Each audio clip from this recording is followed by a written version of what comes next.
Então, boa tarde, gente. A gente está aqui com a professora Nádia Grande Bombonato para a gente falar sobre ovinocultura de corte. Então, Nádia, a senhora pode começar falando do currículo da senhora, por favor, e a área de atuação atualmente. Bom, eu sou formada em Medicina Veterinária pela Unesp de Jaboticabal, do ano de 1981, faz tempo, né? E tenho especialização na área de controle de pragas urbanas, né, pela Unesp de Rio Claro, e tenho uma pós-graduação em ovinocultura de corte pela Unesp pela Reagro de Belo Horizonte, tá? Um curso de pós-graduação. Tenho mestrado em ciências veterinárias, né, em medicina veterinária preventiva, onde eu trabalhei com ovinos e caprinos, tá? Ovinos e caprinos na área de tuberculose. Depois eu fiz doutorado na área, né, em ciências veterinárias, também na área de caprinos e ovinos, onde trabalhei com brucelose, tá?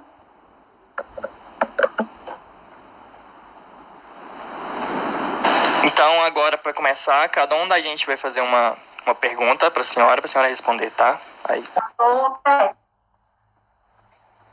Bom, eu não entendi bem a pergunta, mas a pergunta é o seguinte: é sobre o preconceito contra a carne de carneiro em relação ao baixo consumo?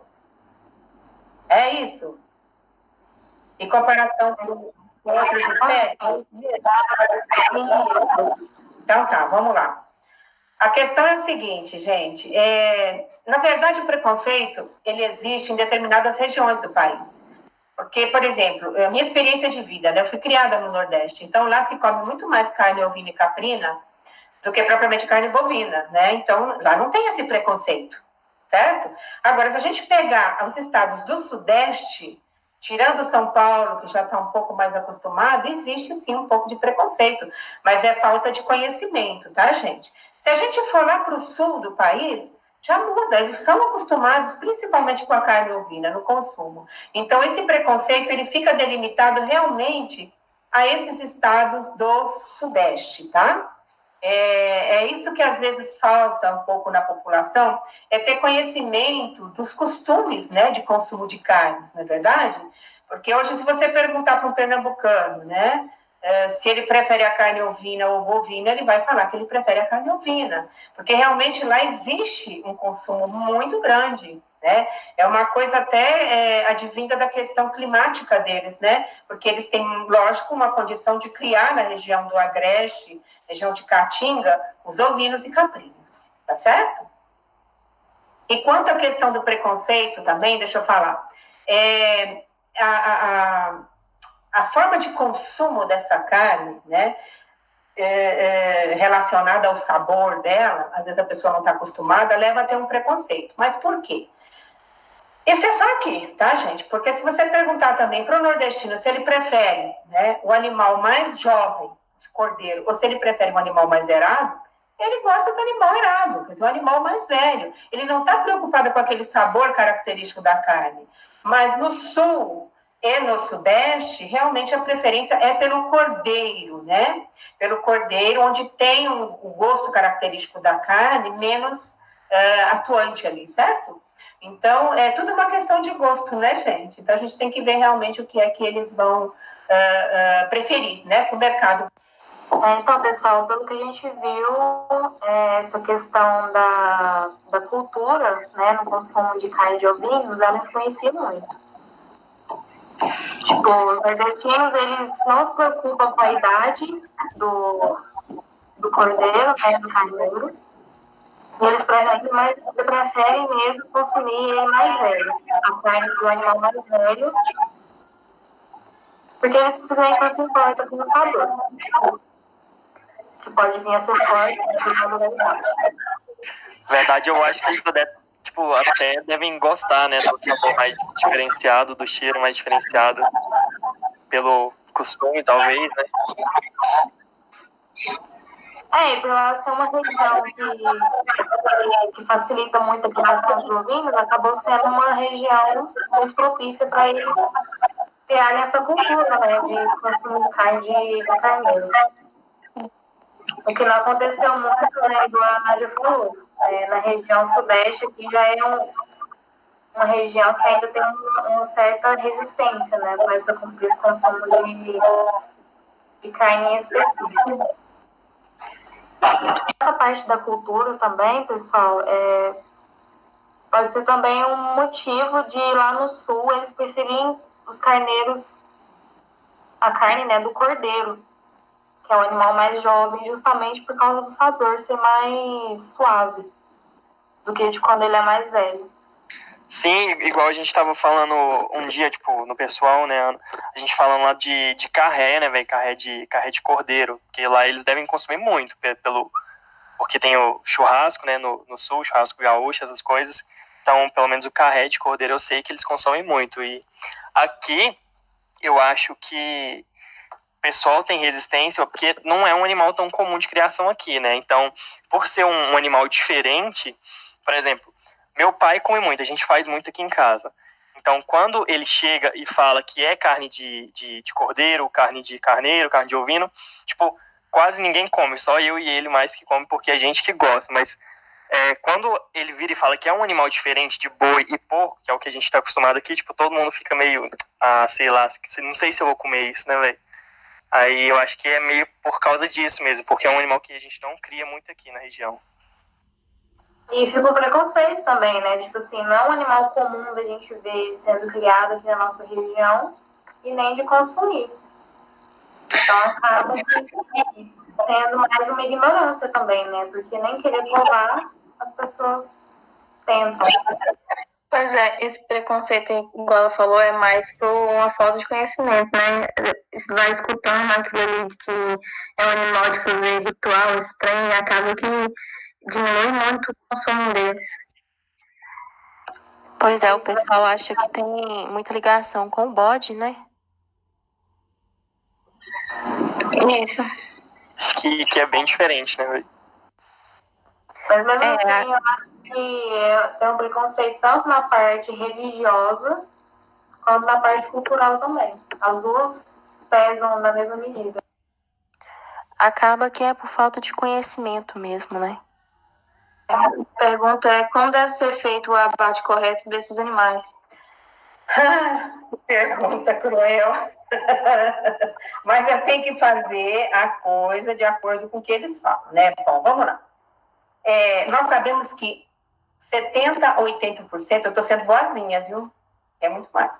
70% a 80% dos abates são clandestinos na área de ovinos. Aonde nós temos abatedouros, que são realmente estão dentro das normas de abate? Nordeste, por incrível que pareça, a maior quantidade de abatedor é lá. Nós temos também, na região de São Paulo, nós temos ali na Marfrig, na região de Promissão, São Manuel, que é no oeste do estado de São Paulo, nós temos realmente abatedouros que são fiscalizados, tá? Então, o certo seria ter o abate para animais, né, no caso, para animais, assim, similar a bovinos, similar a suínos, né, para que a gente tivesse uma carne de qualidade, tá? Seguindo as normas. Então, não muda muita coisa, né? Se a gente for ver bem, existem todos os procedimentos, tá? O abatedouro ser na área rural, de ter X litros de água por animal, tudo aquilo que vocês aprenderam na disciplina, né? A questão de toda a linha de abate, né? Lógico que a de ovinos, ela tem uma plataforma um pouquinho mais alta, porque eles são pequenininhos, né? E existe uma maneira um pouco diferente da forma com que você trabalha ele ali, né, na pendura, né, na hora da escola, mas o certo seria realmente estar trabalhando com essas normas, né? Inclusive, se a gente for falar em norma mesmo, a gente tem aí, na verdade, as normas que a gente tem, por exemplo, a portaria 304, que fala da questão de norma técnica de estabelecimento para abate, caprino, ovino, suíno, ela tem todo um regulamento, gente, que é o que vocês estudaram para todos, né? Então, fala exatamente da área rural, né, de como que tem que ser o equipamento que está lá dentro, os esterilizadores, né, aquela questão de aço inox, as talhas, os guinchos, né, tudo adequado, com o pé direito adequado, né? Então, tudo isso faz parte para abatedouro também de ovinos e de suínos, né? E de caprinos também, né? Então, tem a questão de área suja, área limpa, né? Se vocês pegarem a área suja, a zona suja que a gente fala, a gente tem aqueles currais para matança, tem as pocilgas, né, de chegada, aprisco e capris, né, que eles colocam lá para guardar esses animais para entrar na linha de abate, né? Os corredores de matança, você viu que muita coisa igual praticamente ao abate de bovinos, né? Rampa de acesso a matança, aqueles banhos de aspersão, né, que é dado para entrar nesse corredor, os boxes de sensibilização, né, no caso, as trilhas, né, de suspensão, trilhagem de suspensão, a área que é feita a higienização deles, né, a famosa área de vômito, que vocês já devem ter estudado isso, canaleta de sangria, área de esfola, né, e começa pendurando lá pelo membro esquerdo, né, escaldagem, área de toalete, área de bucharia, né, na questão dos buchos, rampa de lavagem e desinfecção também dos veículos, isso tudo faz parte dessa parte de área suja, né? Mas vocês sabem também que dentro dessa linha de abate, quando vocês estudaram para abatedouros de outros animais, que nós temos também a área limpa, né, que eles falam de área limpa, né? Então, o que é que caracterizaria essa área limpa, né? Então, seria, no caso, onde é feita, né, a abertura abdominal torácica, limpeza, inspeção também das cabeças, porque tem a questão das cabeças, que elas são processadas, né, de uma forma diferente, o local da evisceração, alta, evisceração baixa, vísceras vermelhas, beneficiamento das tripas, e essas são as principais aqui na área de zona limpa. Tem a área de serragem de carcaça, né, que usa a serra lá para poder fazer os cortes, né, e, lógico, a área da inspeção lá do CIF, né, porque o certo seria CIF, né, para estar fazendo fazendo a inspeção. Aí o lavadouro, a parte de refrigeração, instalação frigorífica, né, e a parte de desossa e expedição. Então, praticamente é isso que é feito nessa área de abate. Então, a gente tem que seguir. O certo seria esse. Mas o que é que acontece? Vamos falar da realidade? O que acontece?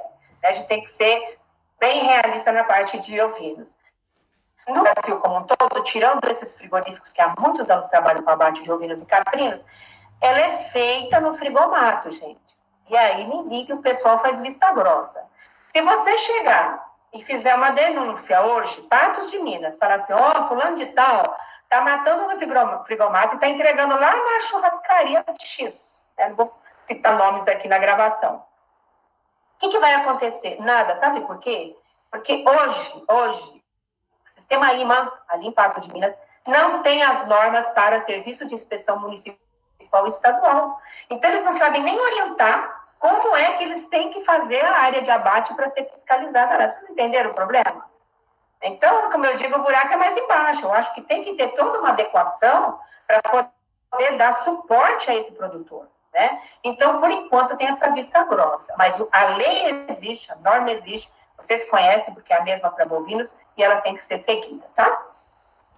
Como que é feita a fiscalização dos frigoríficos e quais são as leis que abrangem esse meio? Então, é o que eu falei agora, que eu acabei, né, juntando tudo, né? Quando eu falei para vocês de lei, né, eu falei da questão da portaria, não falei? Então, essa portaria que eu falo para vocês é a portaria 304, né, que ela arrochou de vez, e que coloca tudo isso que eu falei da questão das áreas dentro de um abatedouro, como que elas devem ser, como tem que ser mensuradas, como que tem que ser feita a instalação, né, para poder realmente eu ter uma carne saudável, né? É a nossa realidade? Não, né? O que acontece hoje é que as carnes que são abatidas no frigorífico, né, na verdade, no frigomato, né, na verdade, elas seguem mais ou menos a questão de esfola, né, e segmentação lá dos cortes, mas, lógico, sem nenhum cuidado, como deve ser feito no abate em frigorífico, né? Então, o que acontece? Acontece que nós temos os riscos. Voltando ao que eu estava falando anteriormente, nós não temos uma fiscalização nem nossa ali na região de Patos de Minas, né? através do IMA, para verificar e falar, você não pode abater lá na sua propriedade, você tem que mandar. Mas vai mandar para onde? Nós nem temos abatedouros aqui próximos. Nós tínhamos ali na PIF-PAF já há muitos anos parou, né, porque não tinha uma sequência de oferta, né, no caso de animais. Então, a coisa está meio assim que, né, em stand-by, está esperando para ver o que é que vai acontecer. A legislação, ela existe. Dentro dessa portaria existe toda a especificação e toda a legislação que vocês têm para a área de bovinos é a mesma, tá? É grande ruminante e pequeno ruminante, mas que infelizmente não é seguida como a de grandes ruminantes, tá? Então, é mais ou menos isso. Quando eu não sei, alguém perguntou alguma coisa de esfola ou não, ou de abate? Eu não sei se eu atropelei aí, mas deixa eu falar alguma coisa. É a próxima pergunta, eu acho. Ah, então tá. Então pode mandar. A próxima pergunta era da Ana, mas eu vou ler aqui para a senhora, porque ela caiu. Só um minutinho, por favor. Como deve ser a esfola e os cuidados a serem tomados? Bom, vamos lá. Vamos falar dentro de um abate sanitário, né? De um abate dentro de frigorífico. Mas vamos transferir isso, assim, né, paralelamente para o que é no frigomato. Então, o que deveria ser feito? Lógico que não é feito. Uma inspeção anti-mortem, né? Antes do animal morrer, né? Aí vai fazer aquele descanso, né? A dieta hídrica, você tem muita coisa similar a bovino aqui, tá? Depois vai para a seringa, sala de matança, atordoamento, insensibiliza. Depois que insensibiliza, vai para a área de vômito, tá? Depois ele é suspenso, na verdade, né? Pelo membro esquerdo, né? E durante 1 minuto, ele é feita a sangria, deve durar 1 minuto, né? Do atordoamento à sangria, esse é o tempo de 1 minuto, para poder realmente ter a vazão desse sangue todo, né? E depois passa também, inclusive é interessante porque tem uma talha, né? Ele passa esfregando o dorso nessa talha que é eletrificada e faz uma estimulação elétrica que vai ajudar ainda, né? Nesse processo pós-sangria, né? E depois disso, né? Depois que é feita totalmente a sangria, é feita a insuflação. Eles insuflam, pega pela parte do membro, né? Anterior, injeta lá, né? No caso, a pistola de ar, e insufla ele para poder destacar melhor essa pele, vamos dizer, esse subcutâneo aí, tá certo? Aí, depois disso, eles começam a fazer a abertura da pele, ventral, longitudinal, aí eles começam pelo ânus e vai terminando na extremidade do queixo, tá? Isso retira o úbere, né, no caso, o vergalho, né, que seria o pênis, que faz essa retirada. Depois tem a esfola de posterior, né? Primeiro faz o transpasse, troca a pata, né, e esfola dos membros dianteiros. Depois, a esfola do membro traseiro esquerdo, né? Certo? Quem endurou lá pelo esquerdo. Depois vem a esfola do membro traseiro esquerdo. Depois, a esfola do vazio, né? Aquela área que eles chamam de matambre, né? Depois, a parte dorsal caudal, né? Isso vai descascando o bicho, né? Essa é a esfola. E a esfola do posterior dorsal cranial, né? Então, da parte dorsal cranial. Então, vai puxando até a região da cabeça. E a esfola, essa parte em ovinos, ela é muito feita com o uso das mãos, né? Ela vai puxando, vai ajeitando ali, ela é puxada pelas mãos, tá? Tem que pensar, faz a esfola, tem que fazer a oclusão do reto, para não ter contaminação, não é verdade?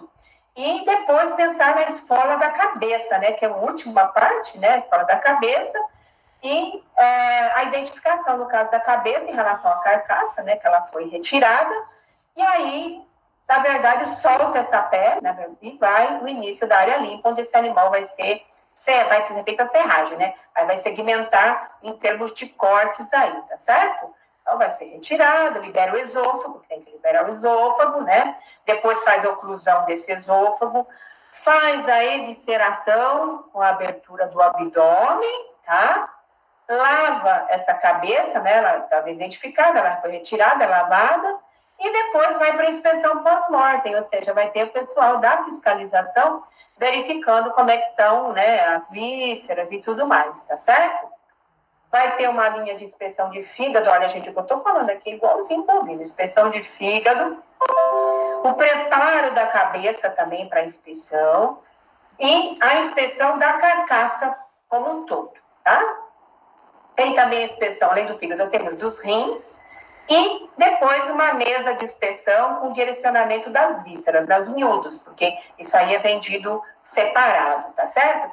E a cabeça vai para a área lá, no caso da sala das cabeças, tá certo? Que foram devidamente identificadas com a sua carcaça. É feita uma toalete interna dessa carcaça, você abriu, eviscerou, né? Retirada de gorduras em excesso, e aí carimbo, né? Para ver que realmente foi bem monitorada e fiscalizada, tá certo? Depois limpa por fora a carcaça e entra para classificação, né? Classificação aí para verificar que tipo, né? No caso, que ela é, né? A questão de deposição de gordura, tamanho, tudo mais, né? Faz a pesagem, né? E depois vai direto para a questão da refrigeração, né? Para depois essa câmara de resfriamento passar por esse tratamento da carne igualzinho que é feito com carne bovina. Da refrigeração, né? Para depois essa câmara de resfriamento passar por esse tratamento da carne igualzinho que é feito com carne bovina. Depois segue para o mercado. Lógico, gente, que isso não é feita, né? Tem a área de salga também, né? A área de salga. Lógico, gente, que isso não é feito no abate, no frigomato. O que eles fazem lá? Eles mais ou menos fazem uma esfola do jeito que eu falei, tá? Aí, o que eles fazem? Eles fazem a evisceração, os cortes, mais ou menos do jeito que eu falei, não com essa sequência lógica, mas eles tentam, da melhor forma possível, sujar menos, né, essa carcaça na hora da retirada e tudo mais, né, e entrega para Deus, né? Se você consumir essa carne bem passada, você se vê livre de muitos problemas aí de contaminação. Agora, se tiver alguma parte mal passada, Deus nos acuda, né? Porque realmente é uma questão de contaminação mesmo, tá? Então, gente, uma das coisas que eu achei importante aí, que a Nádia falou, foi a porcentagem de frigoríficos clandestinos que tem, né? Ela fala de 70% a 80%. Eu vi um artigo aqui que fala que, mais atual, né, que fala que no Brasil cerca de 92% dos frigoríficos são clandestinos e apenas 8% é abate oficial, e um dos principais motivos, né, é o alto imposto que eles pagam. Isso acaba que influencia muito, né, nessa fiscalização. E a localização também, né? A localização dos frigoríficos, tipo, coincide com a região onde é mais consumido. Tipo, igual ela falou, no Nordeste é onde tem mais frigoríficos legais. E além do Nordeste, por exemplo, na região do Sudeste aqui, só em São Paulo que tem. Então, coincide com o local de consumo que ela tinha falado. Exatamente. Isso também pode influenciar na parte da certificação da carne, né? Por ser frigoríficos clandestinos, aí não vai ter uma fiscalização adequada e nem uma verificação da origem dessa carne. E se ela for desse modo clandestino aí, as probabilidades de contrair algum problema de saúde, né, por falta de fiscalização. Parece que alguns frigoríficos já mais avançados têm a máquina para esfolar o animal sem ter o contato da pele, né, da mão do homem com a carcaça. Isso, foi igual aquele vídeo que eu tinha colocado no outro trabalho, né? Eles fazem só os primeiros cortes ali, tira as glândulas e o restante as máquinas já tiram tudo sozinho, justamente para não ter esse contato, não ter a contaminação. E sobre os linfonodos, a Nádia tinha falado do linfonodo pré-crural, né? Eu vi alguns artigos que falam que tem que ser retirado todos os linfonodos, que eles que influenciam no sabor e odor. E tem artigos também que falam que somente o pré-crural que influencia. Eu vi uma pesquisa, parece que foi em Santo Inês, que eles fizeram com 50 cordeiros, foi realizado por profissionais especializados, aí fizeram os dois tipos de abate, a suja e a limpa, igual a gente ia fazer no preparo da carne. Aí eles tiraram os linfonodos, fizeram o abate todo certinho, e os outros eles deixaram. Então, o resultado foi que não houve diferença nos dois tipos de esfola, tanto quanto na carne com linfonodo e sem. Então, eu acho que isso é uma coisa muito superficial, não tem nada comprovado ainda. Mas, no geral, é que essas glândulas têm que ser tiradas, né? Elas são tiradas porque elas podem ser indicadores de doenças também, né? Então, se estiver muito envelhecidas, pode indicar o tipo de doença que o animal tenha tido em vida. E também não tinha nenhuma influência no sabor, né? Que você falou. A pesquisa mostrou que não influenciava no sabor da carne.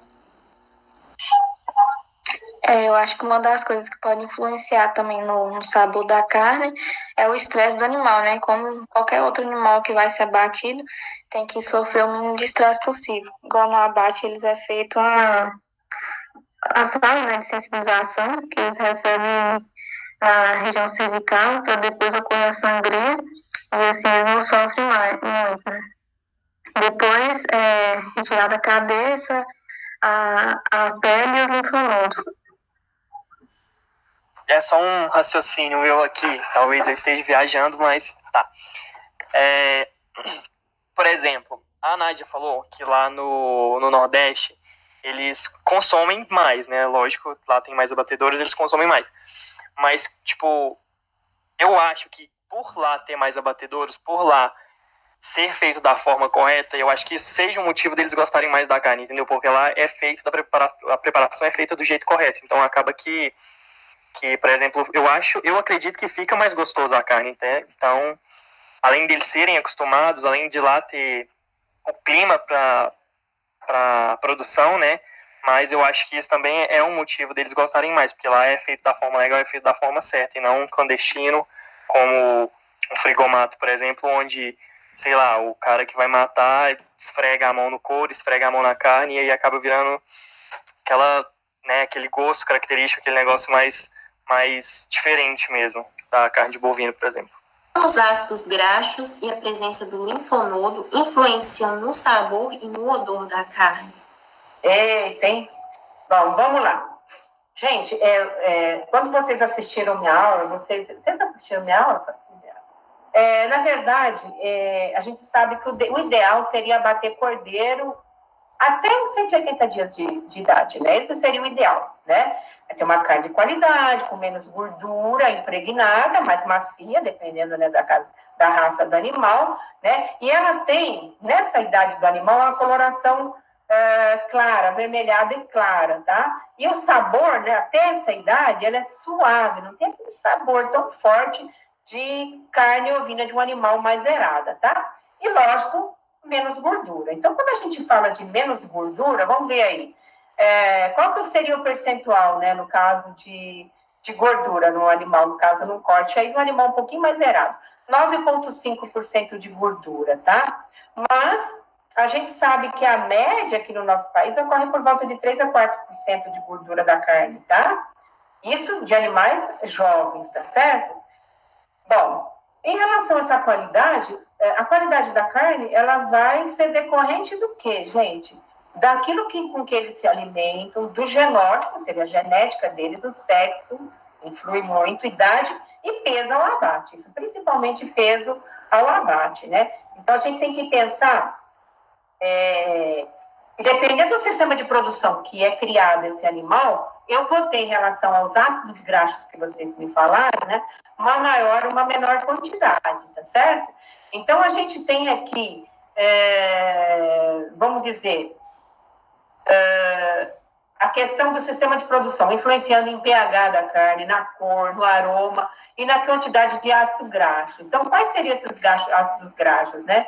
Saturados e insaturados. Lembra que vocês devem ter aprendido a questão do saturado, tem uma ligação simples, né? Insaturados, dupla, se for mono, se for poli, né? Insaturados. Então, dependendo dessa ligação lá, do carbono, vocês vão ter uma caracterização se ele é insaturado ou saturado, né? Então, o que acontece? A carne ovina, quanto mais você deixa o animal ser abatido mais tardiamente, é lógico, principalmente se for fêmea, existe uma impregnação e uma quantidade de gordura maior, né? E vou ter uma quantidade de ácido graxo, tanto saturado quanto monoinsaturado, nesse tecido adiposo, tanto subcutâneo quanto dentro do marmoreio dessa carne. Então, tudo é uma questão do tempo que vocês vão abater. Para vocês terem ideia, se vocês alimentarem, né, se criarem animal em pastagem, vocês vão ter uma carne que vai ser mais escura e vai ter uma quantidade de ácido graxo menor, tá certo? Com a questão de fibra, né, quantidade de fibra, assim como os animais que forem alimentados, né, no confinamento com uma dieta mais energética, também dá uma reduzida nessa questão, né, dessa quantidade desses ácidos graxos, né, e que cai na graça aí do consumidor. Na verdade, fica o marmoreio, fica um sabor gostoso, né, mas você tem uma forma de trabalhar uma quantidade menor desses ácidos graxos. O linfonodo. Agora eu vou fazer uma pergunta para vocês. Como é que chama esse linfonodo? Vocês sabem? É o pré-crural? Isso, o pré-crural, o pré-femoral, linfonodo femoral, né? Tem várias formas de falar. Essa é uma história. Ele é tamanho de uma azeitona, gente, e anatomicamente é fácil de tirar. E eu vou falar uma coisa: isso é um samba do crioulo doido. Por quê? Não há nada comprovado cientificamente que, retirando, né, esse linfonodo, eu vou ter, no caso, vamos dizer assim, uma diminuição das características daquela carne, com aquele sabor amanteigado, adocicado, né? Bem típico da carne ovina. Mas isso é preconizado no mundo inteiro, gente. Existem até normas, né, de comercialização dessa carne, onde é obrigatório tirar esse linfonodo, tá? Essa glândula pré-crural, né, do pré-crural, é uma norma que eles utilizam, mas, na verdade, não tem muita coisa relacionada. Mas, já que é obrigado, eles acham que realmente retirando vai tirar, né, aquela questão do adocicado da carne, né, aquela parte mais adocicada e, às vezes, mais ácida ou meio amarga. Realmente, aquele amanteigado, ele dá um cheirinho na carne, um gosto, né, que o pessoal relaciona com o linfonodo. Mas ainda faltam muitos trabalhos para falar assim, gente, não precisa tirar, tá? Porque a característica do odor desse amanteigado, né, esse amargor da carne mais intenso, está relacionado com a idade de abate. Quanto mais longe você vai para abater o animal, mais impregnação você tem desses elementos do sabor da carne. Tá, gente? Isso é fato. Não tem nem como. Tá ok? Eu li muita coisa falando sobre isso, sobre alteração na qualidade da carne. Uma coisa que eu achei interessante é que, em relação à cor, por exemplo, quanto mais velho o animal for, mais escura vai ser a carne. Por quê? Porque quanto mais velho o animal pior vai ser o sistema respiratório e cardiovascular. Então, como eu falei naquele outro vídeo lá, a deposição de mioglobina na musculatura vai ser maior para armazenar mais O2. Isso aí vai fazer com que a carne fique mais escura. Então, tem muita coisa, tipo assim, independente se o linfonodo altera ou não, tem muitas outras coisas que vão alterar nesses parâmetros aí.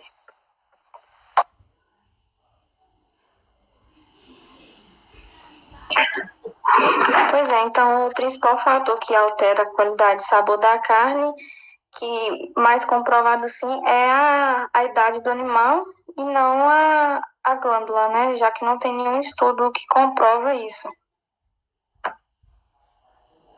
O que nos leva de volta à causa, né, do baixo consumo dessa carne nas regiões sudeste, na região sudeste, né, no caso. E o peso também, né? Tipo, por mais que o peso, eu falo na questão da deposição de gordura. Tipo, por mais que a deposição de gordura esteja relacionada com a idade, tipo, é aquele negócio. Quanto mais gordura, maior vai ser a metabolização da gordura e maior vai ser a liberação de ácidos. Então, vai dar mais sabor característico e aroma característico também à carne. Se o abate do animal for muito estressante, se na parte do abate for muito estressante, o pH vai cair rápido demais. E quando o pH cai rápido demais, causa tipo um fenômeno lá, que eu esqueci como que é o nome, acho que é PSE, que é uma sigla, que significa pálido, macio e exudativo, se eu não me engano. E se o abate, por exemplo, eu acho que tem relação com a idade também. Se o produtor demorar demais para fazer o abate, aí vai levar outro fenômeno, porque o pH vai cair lentamente, que é um fenômeno chamado DFD, que, se eu não me engano, é duro, firme e seco. Então, tipo, muita coisa pode alterar também. Agora a gente só tem a agradecer mesmo a presença da senhora, a senhora ter topado participar. E que, apesar dos probleminhas que a gente teve, eu acho que deu para passar, deu para passar o que a gente queria no trabalho. E é isso mesmo, só agradecer, senhora.